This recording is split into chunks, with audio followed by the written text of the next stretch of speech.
Yeah. Hello, everyone, all eminent Earth citizens. Hello, Father Edwin. Welcome. Good, yeah. Welcome. Uh, so, yeah, yeah. It's such a pleasure to have all of you. The session chair, Shri Francisco Plancarte, uh, founder of SIMERG and board member of UN Constitutional Reforms Institute, and leading light for unity of various federalist movements. Uh, Dr. Glenn Martin, who in many ways is my mentor for geopolitical learnings that I've been gaining since I first interacted with him about 4 years back uh, on a online chat, and meeting him in person on his daily visit was such a exhilarating experience, along with his close associate Leopoldo Kukji. Uh, my take is that the 100-year-old movement for global governance is now coming to see light at the end of the tunnel after all the grueling struggles and challenges we have had in the past several decades. And also, I'm glad to share that the convergence towards so many provisional world parliaments being held in India, and how, with our collective endeavor, with India's share of BRICS, and also recent meeting at the Embassy of Philippines, who have chair for ASEAN. So put together, Asia is very set for a global unity, and uh, particularly the 16th Provisional World Parliament that happened in Pondicherry set the tone for the coming emergence of a new world order in many ways. Our convergence on the Primakov doctrine to be a foundational principle for creating a counterbalance to the American aggression and the overall NATO aggression, which is also kind of getting a sanity check with Europe, various countries seeing the light, and they are beginning to stand up for truth and justice. So, in that role, Dr. Glenn Martin, I see as one of the towering figures and as the uh, key proponent for Earth Constitution to lead us into the conversation towards how we can legitimize Earth Federation without any further delays, without waiting for any further wars and genocides and the eco anxiety that's gripping the younger generation because of the climate collapse and the overall compounded meta crisis. So that's I see Dr. Martin's role as a philosopher, as a guide, and as a mentor for all of us. And with that, I would like to move to the other end of the spectrum, from global to grassroots, where I've had lots to learn from Father Edwin John. And I'm so glad he's here, founder of Provisional Neighborhood Parliament of India. And incidentally, about 6 months back, it was his message from a social media post that triggered the new phase of these online conversations, and then joining with the Provisional World Parliament and moving ahead. Next, we have the chair of the session, Sri Francisco Plancarte. I've already shared about him, his role with SIMERG as chairman for Unity of Federalist Movements, and with the UN constitutional reforms, and as a key proponent for Article 109. With us, we have Mr. Sri Prasad Jaladi, founder of Suraksha, a social entrepreneur and somebody at the vanguard of environmental protection, along with his friend who we just lost, Mr. George, who he'll share about, who was a UN ambassador for ocean ecosystem protection, one of the SDGs. We also have with us, so Rajesh Mehta ji and few others will join in due course. So I would straight away start with Dr. Glenn Martin on how he sees the coming weeks and months unfolding with respect to the escalation in Iran front, as well as uh, the collapse of the petrodollar and the simultaneous precipitation of what we call as the Seneca effect, taking the world by a storm. And are we prepared? How do we prepare ourselves to fill in the vacuum? Well, there's a lot of questions there, and we're facing a huge problem. That the aggression of Israel and the United States has thrown the earth into chaos. Because there's a pending economic depression that might be worldwide. That's might come out of this as both Trump buckles down on his inability to extricate himself from this uh, aggressive madness without losing face. It's about the ego of this man in large part. Um, as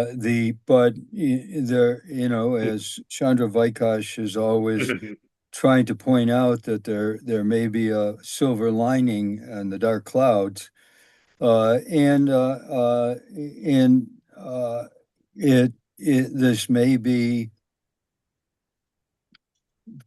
forcing the world to think even bigger. BRICS was already in a movement. BRICS was already uh, undertaken for 10 years now by nations who realize they want a multipolar world order and they want to be free of the US dollar hegemony, which and they're moving now very excellently to trade in yuan or other currencies so that the dollar is being bypassed, and the dollar is the key to U.S. sanctions. It's the key to U.S. tariffs. It's the key to this hegemony, and it's very important that we think in terms of other currencies.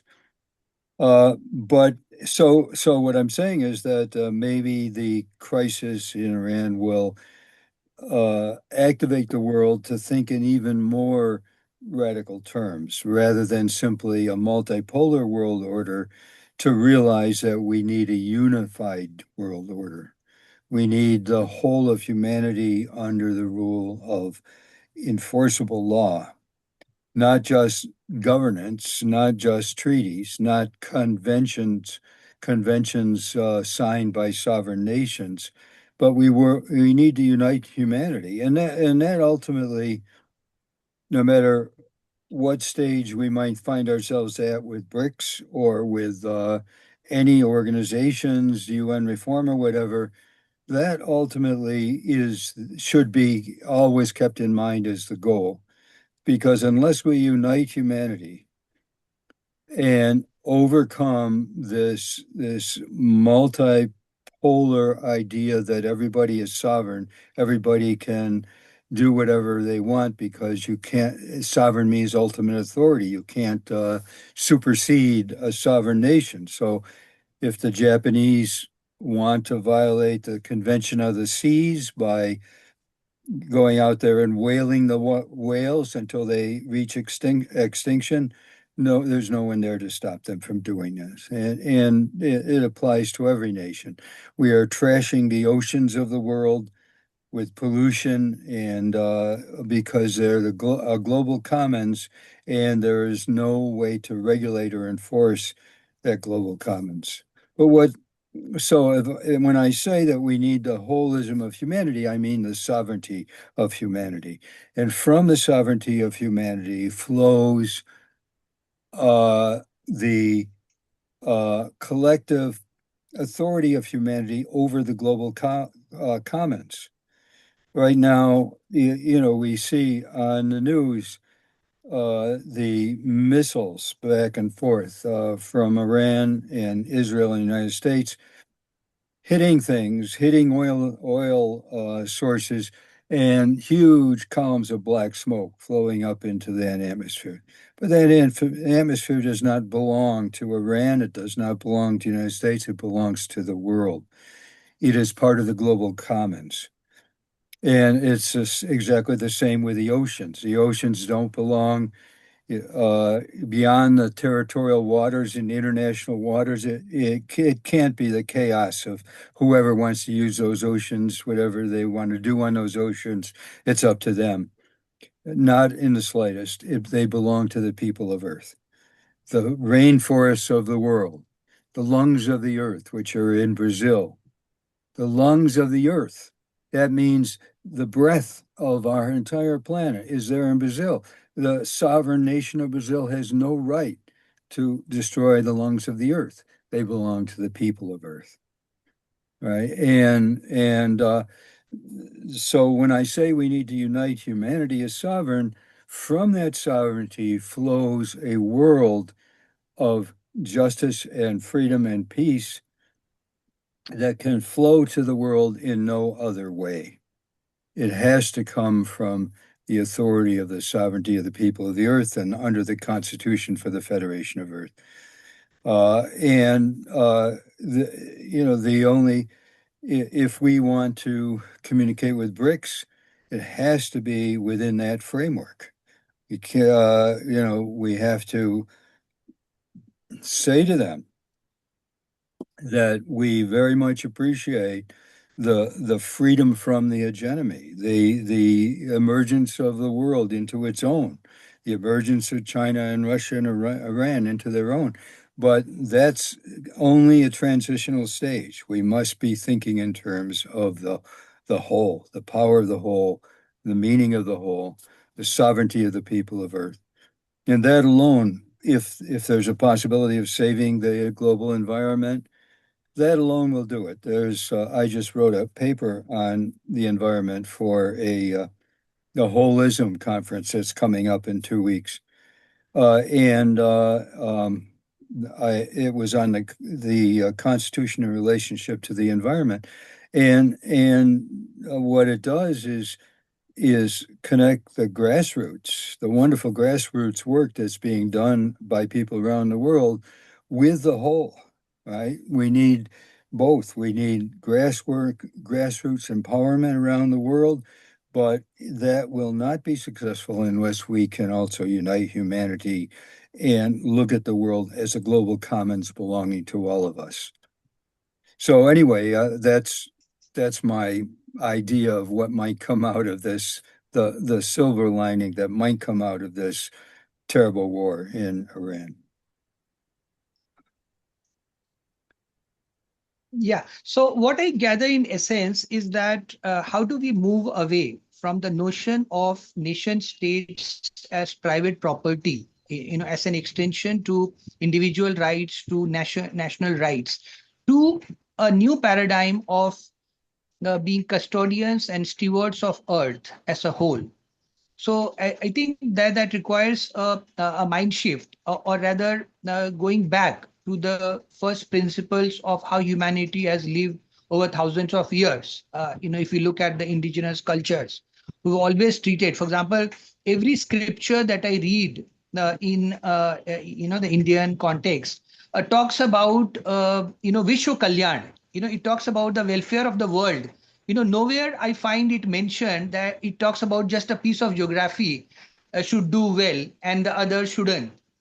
So, and I'm sure this resonates well with every religion, every other, testament that we may talk about.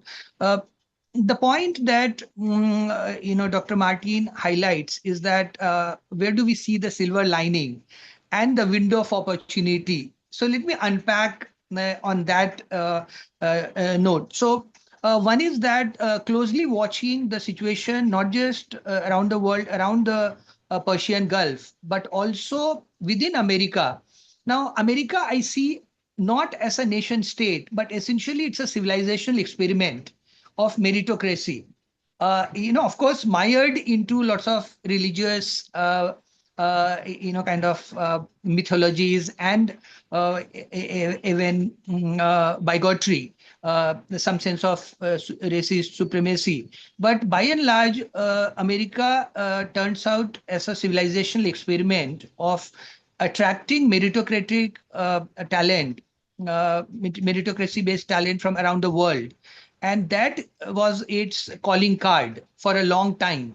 But with Trump and with successive presidents, I would recollect after Jimmy Carter, who I believe was the last sane and last, conscientious president.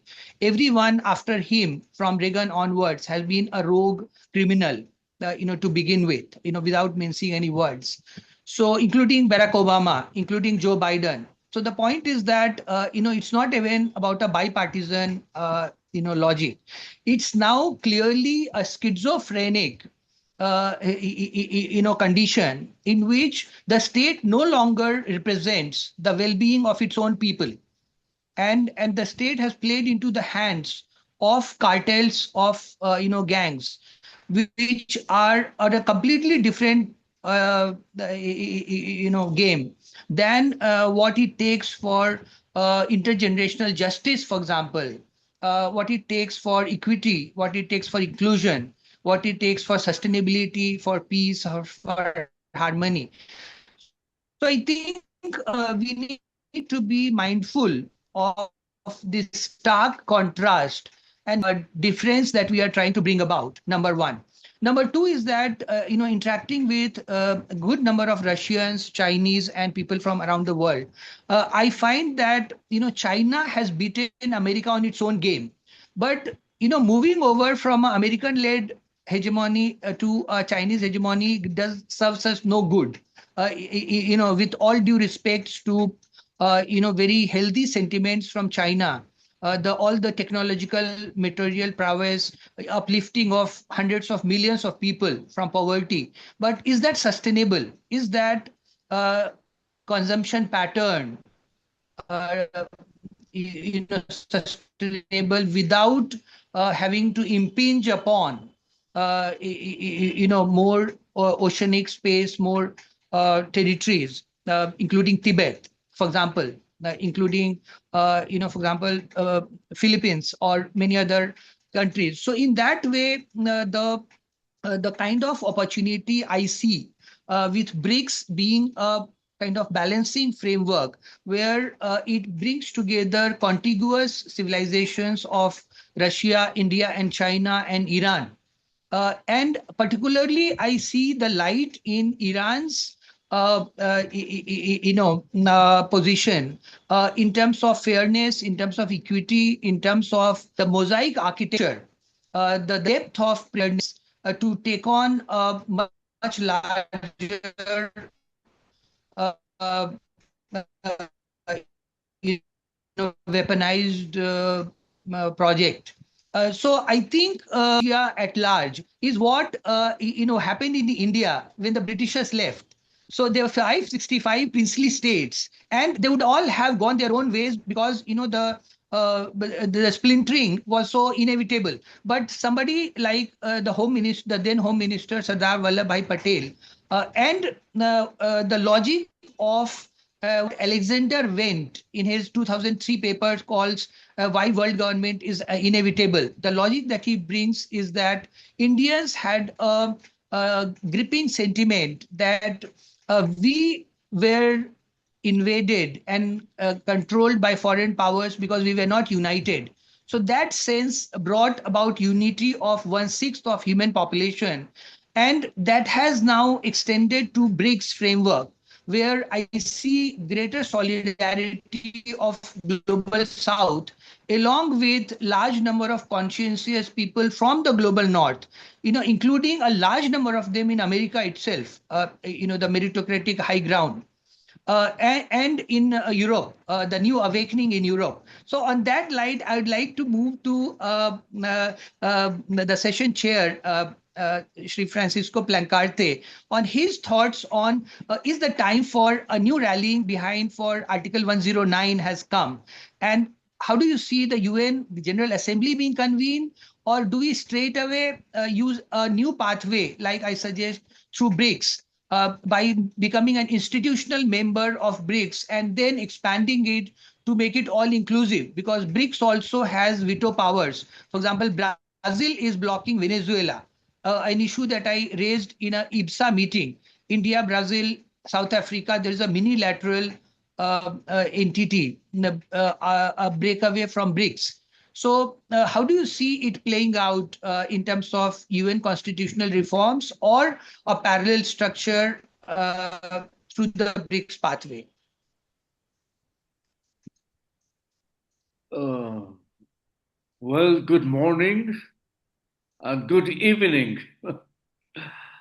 I'm very happy to be here between two great organizations, between or among world leaders. I began to be a mundialist 25 years ago, 2001, after I could see in TV the Twin Towers come down in my home, and I decided to do something about it. This is a crazy world. I, I told to myself, this is a crazy world, and I am going to do something about it. So I founded Planetaphilia in 2001. After 99 years in New York City, I was part of the board of directors of WFM, World Federalist Movement.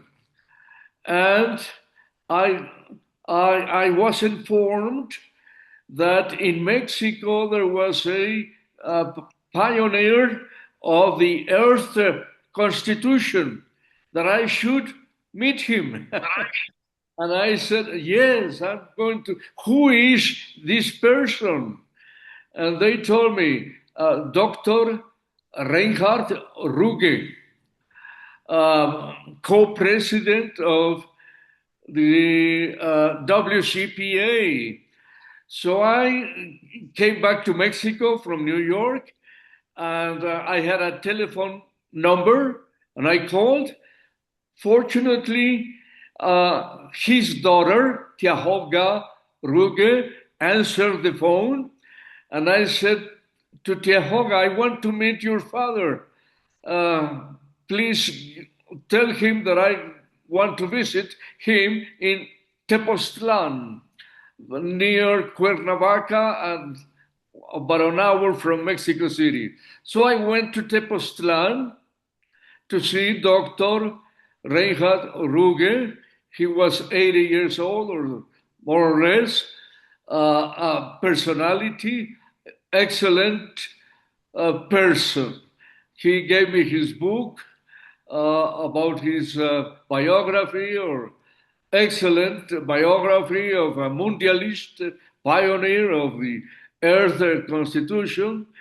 And I invited him to a small international congress conveyed by Planetaphilia at the legislature palace of Mexico City, the Chamber of Deputies. That I had a room besides the main place. So he told me, my daughter will go with you. And Tiahoga came to the Congress. We had an excellent panel of people like former past justice of the Supreme Court of Mexico, an excellent jurist, Dr.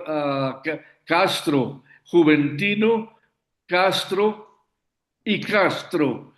And he told in the Congress, I endorse the proposals of Planetaphilia, but we should make a modification, a reform in the Mexican Constitution to give the possibility to other to be member of the future World Federation of Nations.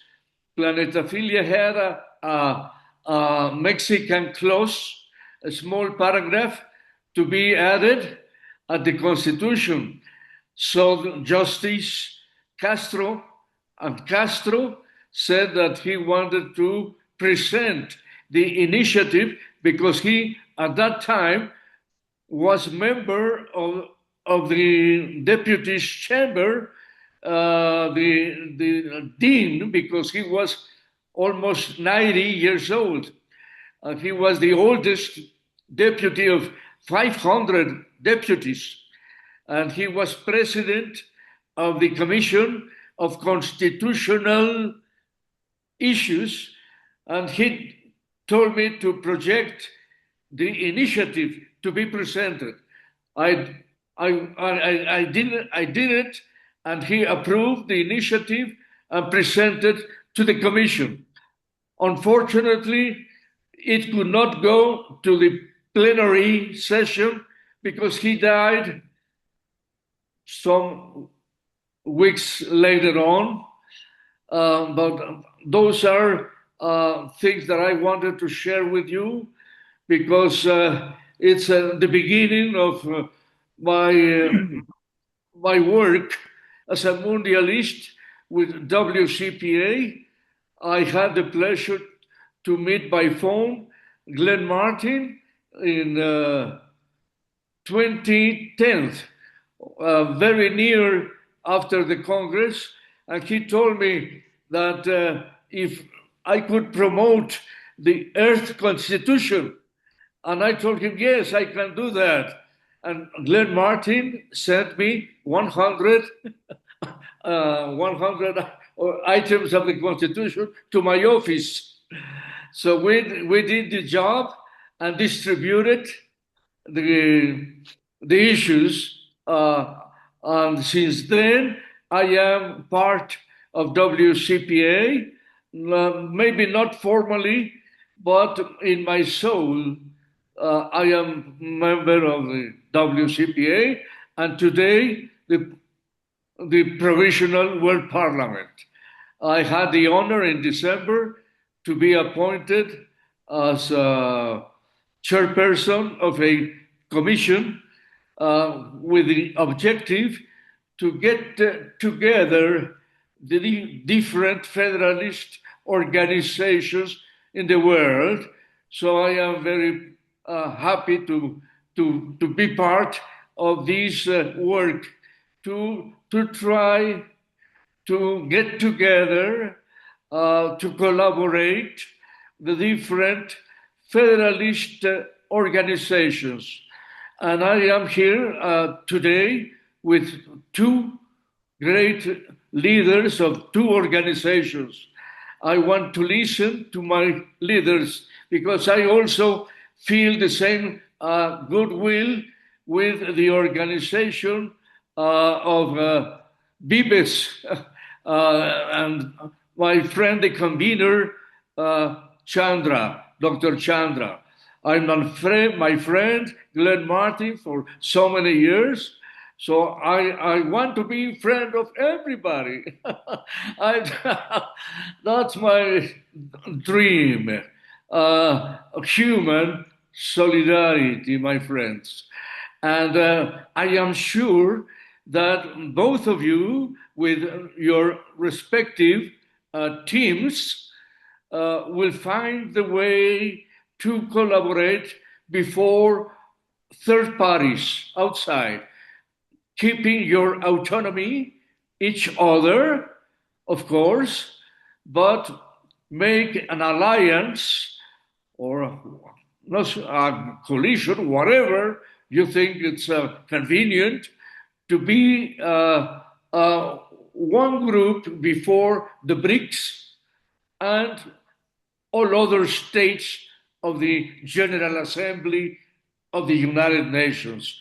I am confident, I am sure that these two marvelous organizations will do a excellent work in favor of the future World Federation of Nations, the Federation of Earth, according with the Constitution of Earth, and under the Provisional World Parliament, in which, as I know, Dr. Chandra was also part in December.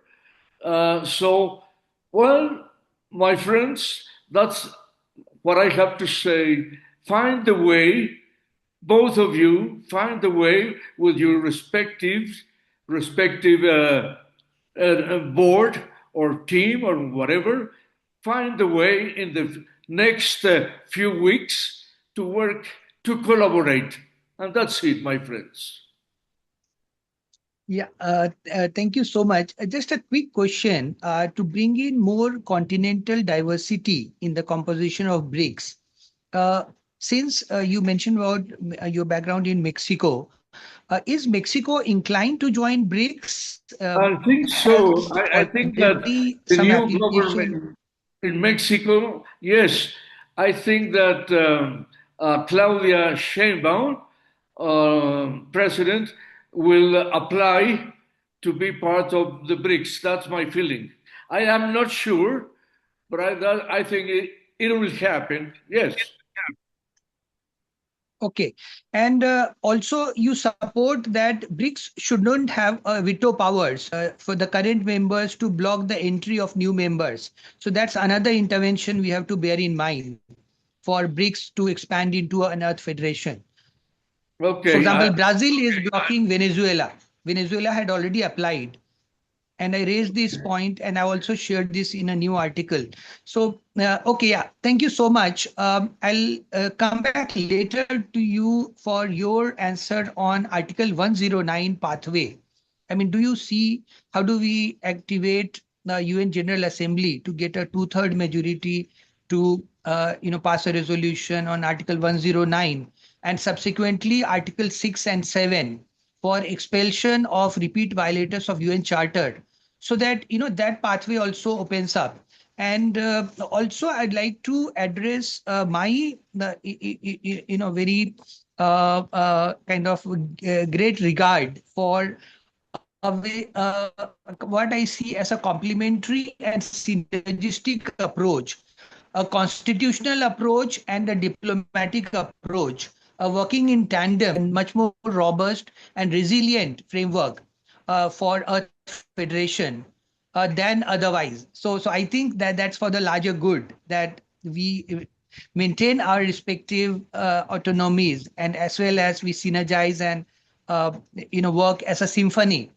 On that count, I'd come to Father Edwin on a very important concern that everyone around the world has about anything like a world government or an Earth Federation. That would it play into the hands of top down globalists, or would it voice the grassroots concerns, the grassroots needs and aspirations in a more resplendent, in a more vibrant, in a more dynamic way? And will with all the digitization, with AI and all the technologies that we have on our hand, would it be practically possible to very quickly move to a grassroots led Earth Federation rather than the other way around, what Father Edwin calls as neighborocracy based on the principles of sociocracy? Yes, Father Edwin, so glad to hear from you. Well, very good, very glad to be here with the pioneers. And then I have always been an enthusiast of this world federal movement. And then even this provisional world parliament of Glenn Martin, I attended a few of their sessions. And then I am fully with that. I'm fully supporting that. But I had some concern. The concern is, will it be what we call Federation, World Federation of Nations, or will it be World Federation of People? And for the United Nations, they wanted to have something to reform themselves. We said, don't call it United Nations, make it United Peoples Organization. Because nations are supposed to be historical accidents. Historical accidents resulting from the struggle for domination and power. And then we have to go beyond that, beyond the divisive identities of national boundaries. And people must transcend this thinking of national patriotism concepts, and they must all think in terms of an united world, a world federation of people. And then if you want to achieve that, one more concern for me, that concern is, will it be when the world gets united, will it be a game of the people on the top, the big people trying to dominate, the top moneyed people trying to dominate and control, or will it be one of people deciding together, everybody deciding together? And then I wanted also to go beyond this usual idea of democracy. And democracy normally goes by dividing people, majority, minority. And every time there is an election, there is a division. Some people winning and others losing and being resentful and non-cooperative. And then also, even when they make, not only elections, even when they make decisions, people get divided. Can we have some other approach? So these were all my searches. And then what we said, people cannot rule. I mean, people at the base, not merely the powerful on the top. If everybody in the whole world and everybody in every neighborhood, if everybody, they have also to be participants in governing themselves, then we said they must have the required structures and forums. Without the required structures and forums, they cannot come together to participate, decide together, implement together, and govern together. And for that, what would be the most viable mechanism, what viable structures? What we said, if people have to participate, the governance structure should go to where people are. And where are these people situated? And we found one answer. Everybody, without any exception, is in a neighborhood. So when an organization, a structure is neighborhood based, and then what happens? Everybody can be included. So we said, can there be, instead of national parliaments and alone, can there be neighborhood parliaments where people in every neighborhood can come together and participate in global decisions? And then we found, then we had another concern. Whenever any forum, any participating forum, any meeting becomes a big structure, whenever any forum becomes big, then no, only the big voices are heard. So when you have vast constituencies, vast electoral constituencies, say, then only the big people who can talk to such big forums will get elected. And normally that's based on who has more money. And so we said, if everybody has to join and participate in ruling without feeling being dominated and pushed aside, the way out would be to go for small-sized forums. Because in a small-sized forums, every small voice can be heard and every small person is important and matters. So could there be a governance that way from below through small-sized neighborhood parliaments? And the small-sized neighborhood parliaments, we said, how big it should be. To be practical, it should be big enough, ambitious, small enough that everybody can talk, participate, can be seen, be affirmed, listened to, small enough, and where everybody is somebody and nobody is nobody. That's possible only in a small circle, and also big enough that it sustains itself. Then we said, why not be a kind of a forum of about 30 families? An idea like. So that not too big, not too small.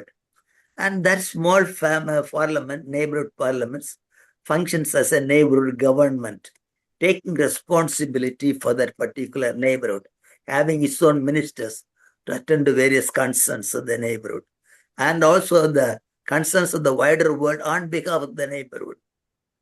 And then we said this neighborhoods forums could be federated, and that is linked through elected representatives at various federated levels.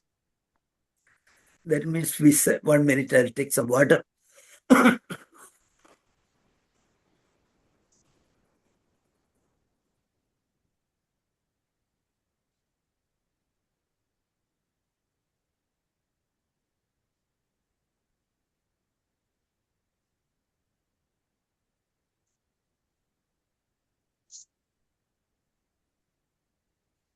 And so we said we could have a kind of a multi-tier federation of these neighborhood parliaments, multi-tier global federation of neighborhood parliaments. Various levels means, say we call here ward, then local governance, sub-district, district, state, nation, international, like this, various terminologies. Cinemas could change later, first level federation, representation, second level federation, like that. And then what we insisted on few points. One, not only at the base, at every level, this has to be a small sized forums. So that at every level, everybody is somebody, and everybody is taken seriously, and everybody is listened to, and everybody feels is a participant, and nobody feels is nobody. So that kind of a structure at every level. When it is every level like that, then when we the structure, representative forums are small at every level. One advantage: anytime you are not happy with the person whom you elected from one level to the next level of the federation, you can always call back any day. And when you can call back any day an elected representative, the whole system remains accountable, not only on a 5-year term or so, but on a day-to-day basis. So can we have that kind of a structure? And then we evolved various other principles to bolster this concept of having a structure where the whole system remains accountable to the people at the base. And then with regard to the problem of the democracy dividing every time, during elections and on the occasion of every decision making, we found some solution in something that came from the Netherlands. They called it sociocracy. There they said no more majority-based divisive decision making. We will have a kind of a different approach, which they said is not consensus. Is it consensus? Unanimity is a little difficult to arrive at. Something in between, they called it consent. Consent means, I give permission, even though it may not be fully to my satisfaction. I may have even some better solutions in my mind, which I think the people are not yet ready to accept for time being. So I say, for time being, this is the best we could arrive at. So the decisions are on the basis of safe enough to try, best for now, and safe enough to try. So this kind of ongoing organic process of decision making from bottom to the top. Only such a possibility could be a solution to anything. Otherwise, they will bring the nations together, and they will, the big wigs there will be fighting for superiority, and they will keep dividing people, and nothing will change. So when you see, the whole world is supposed to be for everybody in the world, for the whole humanity. If it is whole humanity, let the decisions be made by the whole humanity, not merely a few people. And this is more or less the concept of neighborocracy. And then we have started also taking clue from Glenn Martin. We also start provisional parliaments. We just did it differently. Provisional neighborocracy parliaments. Because we are fully with the provisional parliament concept and fully with the idea of world federation, fully with the idea of one world as one family, everybody participating with nobody being pushed out, nobody being outsider. But that should be through, we said, through a different approach rather than the one of the present day approach of democracy. So we said should be something different. So we termed it neighborocracy, a kind of a governance from below system. This goes very well.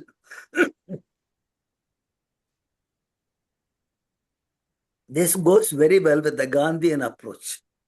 See, Gandhi, he looked very simple, but he was a big, constructive revolutionist.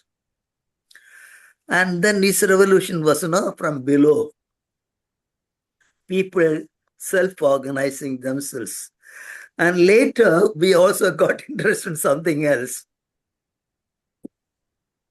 That's an anarchy.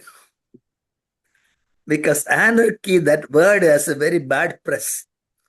Because anarchy is a beautiful concept. This, monarchy means, one man ruling. Oligarchy, few people ruling. Matriarchy, women ruling. And then hierarchy, graded, authority structure, and domination. Ruling means they're not domination. Arche means not dominating. And so a Greek word, so monarchy, like that. Anarchy means no domination. And then when it's domination means nobody is dominating, people organizing themselves from below. People self-organizing and managing. And some people who cannot tolerate this idea of some people dominating, others being dominated. And they try to give a bad press. They said, oh, that will be only chaos and confusion. At the end, the word anarchy itself became a kind of byword for anarchy.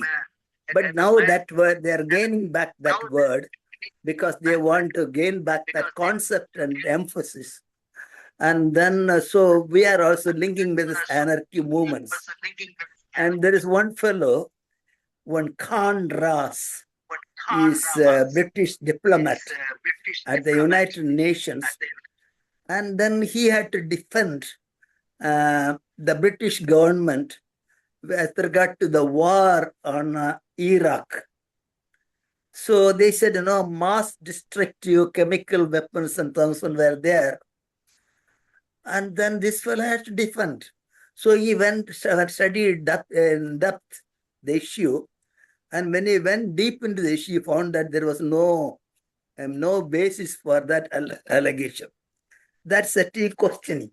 Can we defend a country just because we call it a country which builds lies to even to kill others? Because such a lot of people were killed, and then they give a patriotism very different. So in this concept, even Noam Chomsky came out with a book for reasons of state. So for when you say in a country, we say for the patriotism, anything goes, be against them, that concept. And we can kill them. And then we have to lies are okay, violence is okay, chemical weapons are okay, and all warfare, everything is okay because patriotism. Can we go beyond that? And for that, we need structures. And this contrast later, he came to anarchism. And at the end, he came to a neighborocracy. And he is with us. He's a top intellectual. And then, so that kind of a movement is on. And we are building this provisional neighborocracy parliaments in various countries, continents. And then we build it also for children, because we say children have to be introduced in this new thinking and new mindset and new culture of making decisions and electing and all that. So we have the children's parliaments in various places. And then we are having this movement slowly. And then I am fully with this World Federal Movement, and I want to be fully active, but I would only insist that this World Federal Movement is one from below, so that everybody is a ruler and not a few people who have more money and more muscle power or what. So that's the idea. I am working for that. So I think I can stop for time being. So thank you. Yeah, thank you so much, Father Edwin. As we had scheduled for just 60 minutes, with all your due permission, can we extend it by another 20, 30 minutes? Is that I okay am with okay. everyone? Okay for me. I mean, I Okay. have to go pretty soon. You know, I Uh, only have another 20 minutes before I have to leave. 20 minutes. Yeah. Okay, so fine. We will accordingly bring this to a conclusion and on the way forward. So, uh, I see a very healthy framework emerging where we have checks and balances on ensuring vertical equity from the global to the local level, or rather from the local to the global level, by marrying neurocracy with the constitutional approach. The third pathway of the BRICS as a geopolitical counterbalance to aggressive powers. So, at the same time, we also have to bear in mind intergenerational justice. Uh, and the raging concern there is the climate weirding, or rather the climate systems collapse. And that is where my good friend Shri Prasad Jaladi works through Suraksha in Texas and earlier founded in Hyderabad. But for past around 25, 30 years, he's been working in the US with various key influencers and activists. Prasad, how do you see Earth Federation on the pathways that we are discussing, becoming a very active and a very conscious player even before we get the legitimacy on presenting ourselves as ecological protectors and as custodians for our solemn responsibility to the youth and the coming generations? Yeah, thank you, Chandra Ji, for this opportunity. Good morning, good afternoon, good evening, depending on wherever you are today. I'm speaking from Austin, Texas. And as Mr. Chandra told, I'm running an organization called Suraksha. It's a Sanskrit word which means the ultimate care if we translate it into English. So I did organic chemistry. I've been working in pharma industry thinking that I'm saving lives, but at the end of the day, and when I look deep into that, actually we're doing the other way around. So I start questioning my education, my own character of, living on a thing that I know until that day. So it hit me in a way that, we are supposed to be global citizens. My education, my understanding of science and technology, the way how I am doing my job and the business I'm associated shouldn't be troubling others, right? So we can attain these things to air pollution, water pollution, soil pollution. So what I figured out in that is, we lost character on the transition somehow, our educations, whatever it is. We're simply living for the sake of living, but not understanding what we are doing to the creatures that are living under our feet. They are existed even before our own existence. We forgot all those things and behaving like, we have this rocket, let's fire it and, kill somebody. So that's nonsense, right? So, and even in the AI age, it tells you if you are an intelligent, even before if we are intelligent, we understand those things, intricacies of what we are, where we are heading with all these kind of crazy ideas we have.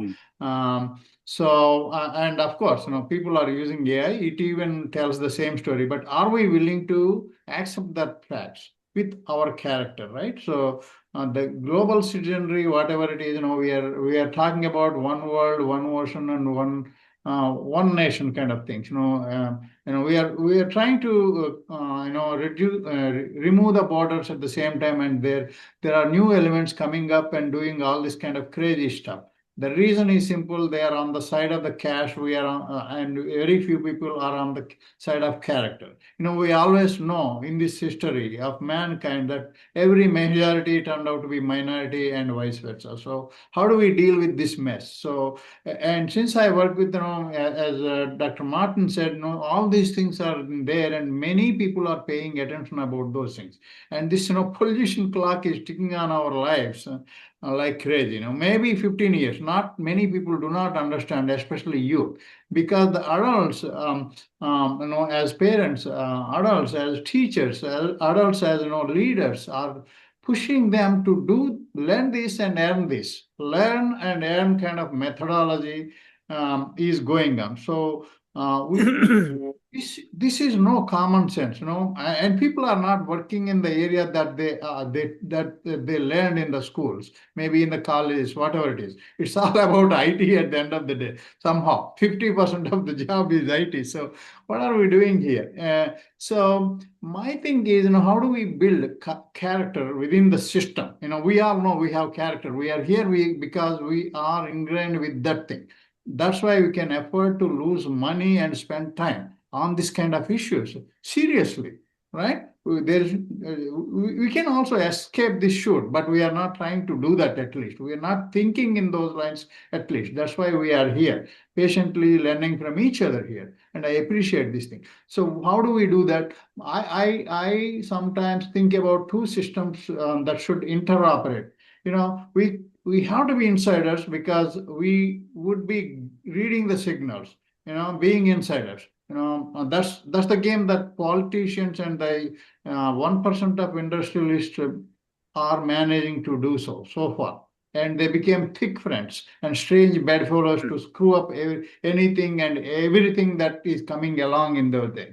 The other thing is being an outsider and being, staunch. Staunch proponent of the solutions. We know the inside mess, and we come out and talk about these things, which obviously we are doing today. So, and you've been doing this for decades, and I'm a junior in the street. I admit my I admit my journey into this, but I started this on the environmental side. But I understand the importance of these things. The world fondment, the people participation is very important at the community level. Otherwise, we cannot change or we cannot move the needle. We all know these things. So let's play a double game here, like others are outsmarting us, right? So we're no less than their, ingeniousness or intellectual approach, but they rigged the game. So we have to take it back in a smart way so that we would not brutally play their own same game, but again in a smart way. I know it is easy to say, but tough to implement. So we have learned our lessons also, and this is a long and treacherous path. So all we need is patience, sincerity, and let's build a momentum to take youth under our wing and train them from a different perspective on how and show them a different kind of reach out in their own lives. And everybody nowadays, timing is very good, I believe. Everybody feeling the burnout, right? So this is a good time to make somebody to hear and understand their issues and bring them under our wings and take them in our character building journey along with us. That way, we are developing second generation and third generation leaders also. We know enough of these issues, so how do we, put our energies into our investment B, right? Like every investor, every stock exchange broker tells us, do not put all your eggs in one basket, right? So leadership is important. We know enough of the things. Even though I'm late in the game, I learned a few things. Every day is a learning, and I'm glad that I'm with a good company so that I can add a leaf every day to my plant of the holiness of protecting everybody, right? So we breathe the same oxygen. We cannot stop doing that. So why can't we think alike, right? So our blood is red, whether we believe it or not. So, and we love animals. This is an ecosystem that is existing even before our own existence.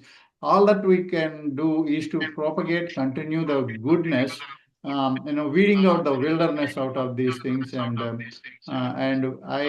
I believe we can do that in a smart way. We are smarter than many people who are ruling countries now.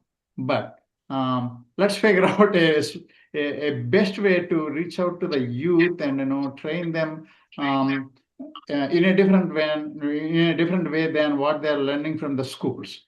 So I believe, with my own little experience, I'm seeing, positive results out of that, and this is doable in my own mind. So let's join forces and let's play this insider outsider game, and let's take it to the path where we all would, leave out this planet for the benefit of every individual.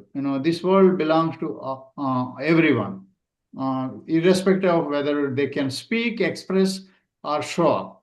Thank you so much for the wisdom that you are sharing with me today. Thank you. Yeah, thank you so much, Prasad. So, as we come to the last 15 minutes of this session, I'd like to reiterate the theme of urgency and the need for decisive action.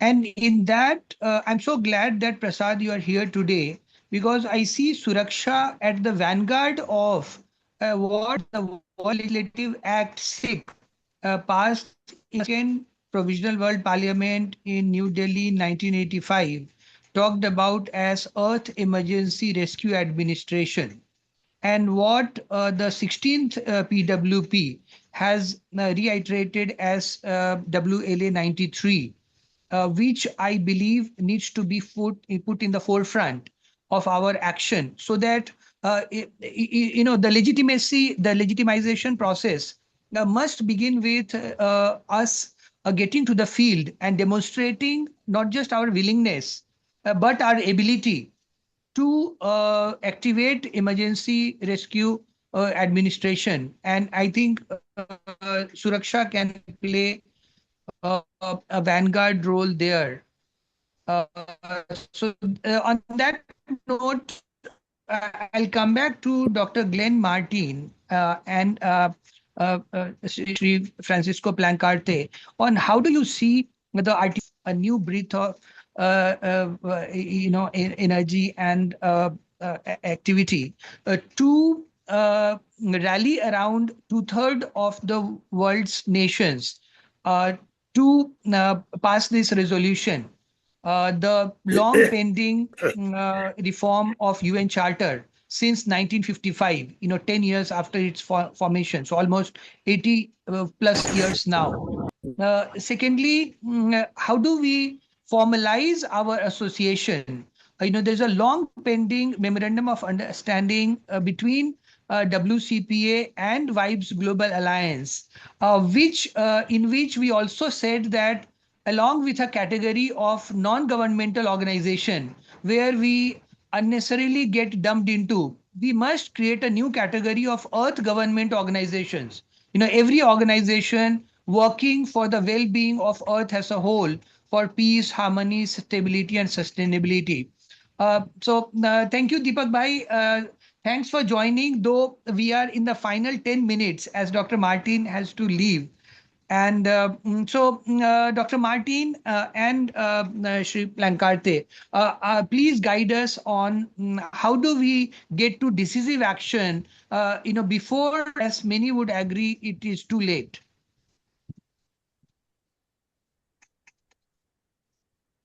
Just go. Um, the Provisional World Parliament, PWP 16, that took place in December, considered that question in some depth. And out of that session of Parliament, they formally created the Permanent Secretariat for the PWP, which is now being articulated in the form of some 17 or 18 administrations and commissions, one of which is the EERA, the Earth Emergency Rescue Administration. And the Parliament is it had met 16 times since 1982. The first time was 1982 in Brighton, England. But now the Parliament will be meeting 3 times a year, every 4 months. So the 17th session, you may know, is next week. It's the 17th of May. And then the 18th of 4 months after that, and so on. So there's an ongoing momentum there. And I think Chandra is correct that we need to overcome the perception that these are just non-governmental organizations that are global civil society, and that there's this vast chasm between the nation states and the official who think of themselves as the official governing entities of the world, and the global civil society, which they rather discount, even though they pay lip service to it. When I went to the 10th anniversary review conference of the ICC, the International Criminal Court, which took place in Kampala, Uganda in 2010, tremendous security, because you had representation of 106 nations there, all of whom were part of the ICC convention. And then you had many organizations of global civil society like ours, and you drove into this fancy, exclusive place with top security, and there was a big sign at the junction of the road, pointing downhill, said, "Welcome, global civil society."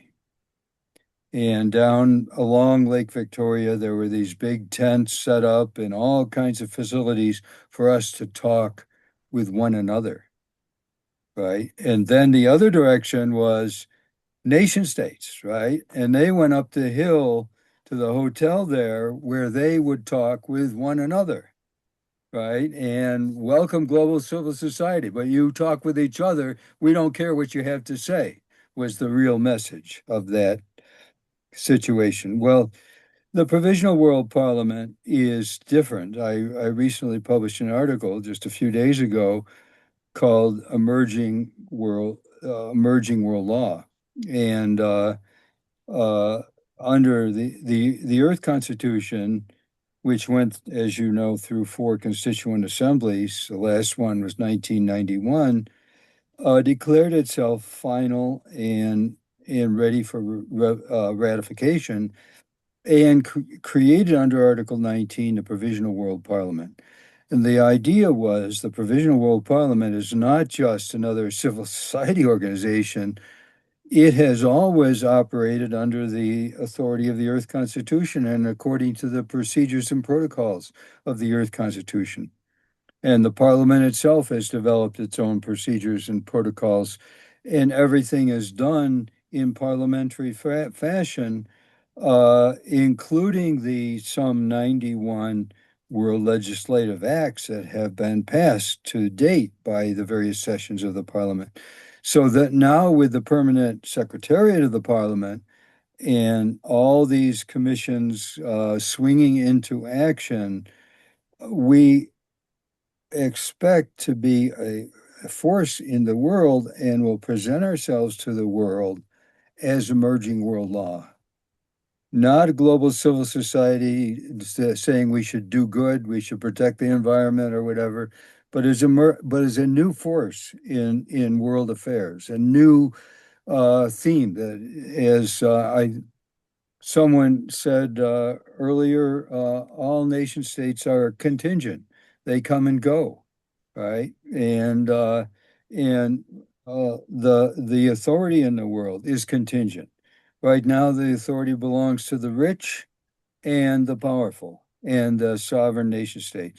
That authority is what is being eroded by the BRICS movement, but it also, that's only a tiny step on the way. It also needs to be eroded by emerging world law so that we, the people of Earth, will reclaim our right to be governing our planet. And as Edwin John said, we need to continue to devise ways to bring in people at the grassroots level. But in the way I argue is that the actual initiation of a true holism in the world by ratifying the Earth Constitution, when it's ratified, is say everybody, there's no such thing as a person who doesn't have citizenship. Everybody's a citizen. Everybody has the rights listed in Articles 12 and 13. Everybody has the right to participate in government and freedom, and everybody is equal. So that very holism, in the consciousness of that holism, will transform people on all levels, right? It'll get rid of the rule of the rich, as the Constitution does.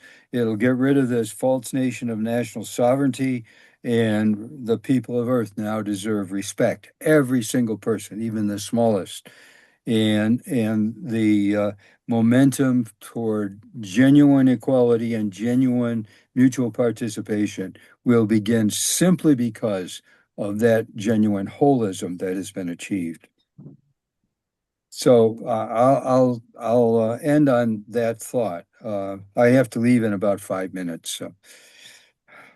Yeah, thank you so much. So I come to the where the rubber meets the road question. So in practical wisdom, new order is formed either through war and conquest or through diplomacy. Since we only have the diplomacy option open, how do Sri Francisco Plancarte, session chair, you foresee us issuing a letter from the unity of federalist movements to join BRICS as an institutional member, which is one pathway we are exploring in this session today, simultaneously calling upon BRICS and the global South, which has more than 80-90% of countries in it, to pass 109, which has been pending for more than 80 years. Well, I would like to suggest to keep on working together and maybe make a document, a letter, giving the Provisional World Parliament the authority above all our organizations, including the Mexican Center for Global Responsibility, which I am the president. My suggestion is that all organizations like BIBAS, WCPA, the Mexican Center, and many others, we all work together under the Provisional World Parliament. That's my last message, my dear friends. Okay? Okay, I want to. Yeah. Together. Thank you so much. Yeah, if I could just, I have to leave, so I just say thank you. I said Chandra. I also have to Yeah. leave. And Thank you, Dr. Okay. let's keep Yeah. Martin. on. And Thank you so Let's much. So keep we'll on Thank just you, talking. concluding. Prasad and Edwin, everybody. It was a great conversation. I appreciate likewise, thank the you. Yeah, talk. Yeah. thank you so much. So, on the note that the BRICS pathway as well as Article 109 is under active consideration, and since the Provisional World Parliament, as Dr. Martin informs us, is going to be held next, the 17th one, in just about a week's time, less than a week's time on May 17th. So we look forward to participation. Though, Dr. Martin, just to raise a flag, the website link is not yet active on allowing new participants, because I tried to share it to many people, so that we have a quorum of what I would call at least 3.5% of world population to really establish our legitimacy. So that's one. Yes, sir. Thank you. Thank you again, Dr. Chandras. I also have to leave. And Yeah. Thank have a you. good day. Thank you. Bye-bye. Such a pleasure And to good have night. all of you together. I'm sure we look forward to a new beginning for Okay. humanity as a whole, with a new civilizational reset. Thank you so much. Namaste. Thank you. Have a nice day. Bye-bye. Okay. Thank Welcome. you. Okay.